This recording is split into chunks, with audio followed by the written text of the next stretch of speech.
प्राण त्राण रक्षा होती है। दानं ताणं मनुष्यानम, दान से ही मनुष्य की रक्षा होती है।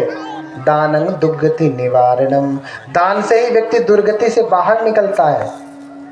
दानं सग्गस सोपानम, दान ही स्वर्ग की सीढ़ी है, सुगति प्राप्त करने की सीढ़ी है। जैसे मंच पे चढ़ने की सीढ़ी उधर लगी है ना, ऐसे ही आपको सुगति में, स्वर्ग लोक जिसको हम कहते हैं ना, वहां पे चढ़ना है। तो कैसे चढ़ेंगे? उसकी सीढ़ी क्या है? दान। बिना उसके आप नहीं चढ़ सकते, वही सबका लेकर के जाएगा। अच्छा, दान से होता क्या है?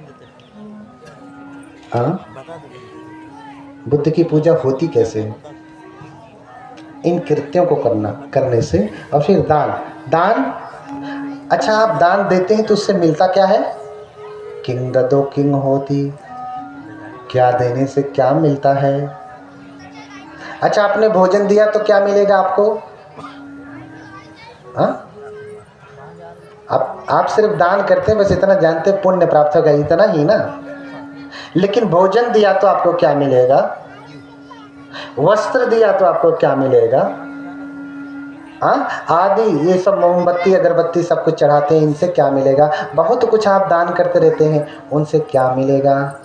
सबसे एक ही पुण्य मिलेगा क्या? एक ही प्रकार का नहीं मिलने वाला। तो किंदद सूत्र में भगवान बता रहे हैं, किंददो किंग होती। देखिए ध्यान से सुनिएगा, किंददो किंग होती, क्या देने से क्या होता है? तो कहा, अन्न दो बल दो होती, वथ दो होती वर्ण दो।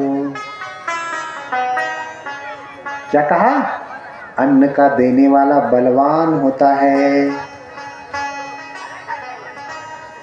अगर आप अन्न का दान करते हैं, भोजन दान करते हैं, तो क्या प्राप्त होता है आपको? कौन सा पुण्य? बल प्राप्त करने का पुण्य प्राप्त होता है। अच्छा, आपने देखा है कुछ ऐसे लोग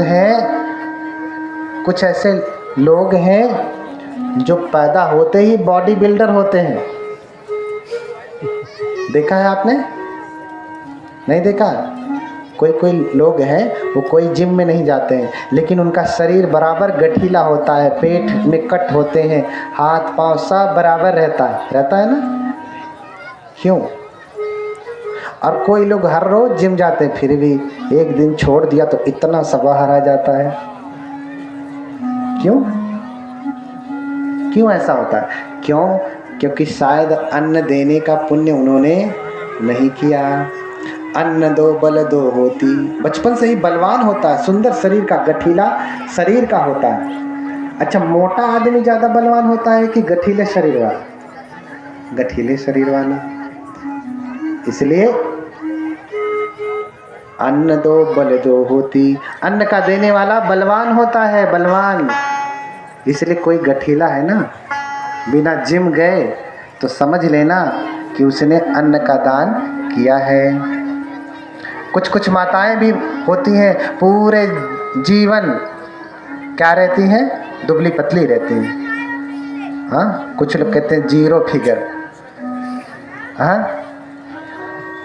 दुबली पतली रहती, मोटी ही नहीं होती, सुंदर बनी रहती है।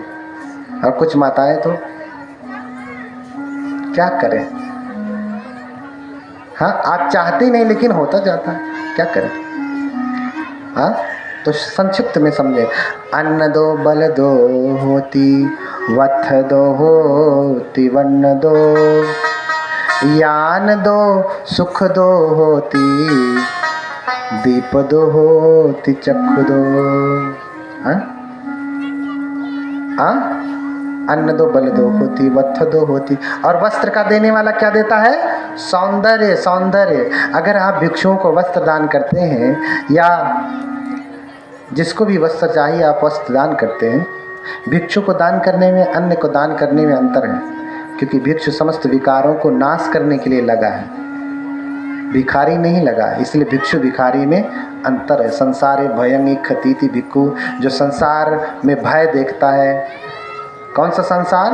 जो बार बार जन्म लेता है, बार बार मरता है, पुनरपि जन्मम पुनरपि मरणम पुनरपि जननी जठरे शयनम, बार बार जन्म लेता है, बार बार मरता है, बार बार गर्भ में पड़ता है। जो इससे भय खाता है वो कौन है?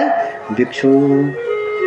तो ऐसा कर्म करता है कि संसार से मुक्ति प्राप्त करना चाहता है, क्लेशों को नष्ट करने में लगा हुआ है। ठीक है, भिखारी ऐसा नहीं होता है, उसे तो पेट भरना है बस, उसे तो बस वस्त्र पहनना है, बस इतना। वथ दो होती वर्ण दो, वस्त्र का देने वाला सौंदर्यवान होता है, सुंदर होता है, सुंदर। कोई सुंदर पैदा हुआ है ना, इसके पीछे कारण है कि उसने कभी वस्त्र का दान दिया। वस्त्र का क्यों?